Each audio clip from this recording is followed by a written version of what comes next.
La collaborazione con Maria Grazia va avanti da molti anni e proprio negli ultimi mesi Maria Grazia mi chiama e mi racconta di questo suo nuovo progetto legato alla Puglia e mi chiede se in qualche modo potevo pensare insieme a lei a un'atmosfera da ricreare per questa nuova collezione.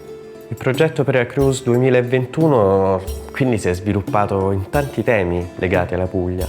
Prima di tutto una serie di fiori, un campo di fiori. In questo campo ci sono centinaia di fiori, anzi poi è stato chiamato 1000 fiori. Ci sono papaveri, ci sono narcisi, c'è il mughetto, ci sono ovviamente queste spighe di grano, ci sono degli iris. Quindi tutti questi fiori che ho disegnato uno per uno poi sono stati messi insieme per creare una grande composizione di fiori che dava proprio l'idea di questo campo colorato con degli insettini, delle libellule, delle farfalle e anche di piccoli ragni, delle piccole tarante che erano in mezzo a questo campo.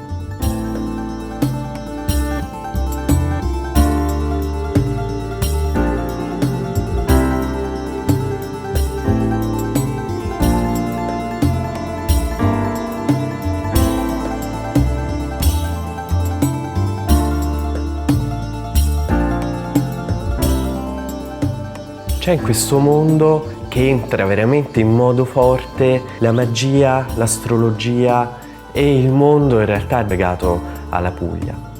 Come è importante l'influenza delle stelle, l'influenza delle costellazioni, non so, nei cicli della natura, per seminare i campi. Ho disegnato quindi 12 segni zodiacali, reinterpretandoli, unendoli poi ai fiori che sbocciano nel periodo del segno zodiacale e componendoli intorno a questa grande luna per mostrare come questa luna, che sembra così distante, in realtà ha un'influenza ancora molto molto forte su di noi e sul ciclo delle stagioni.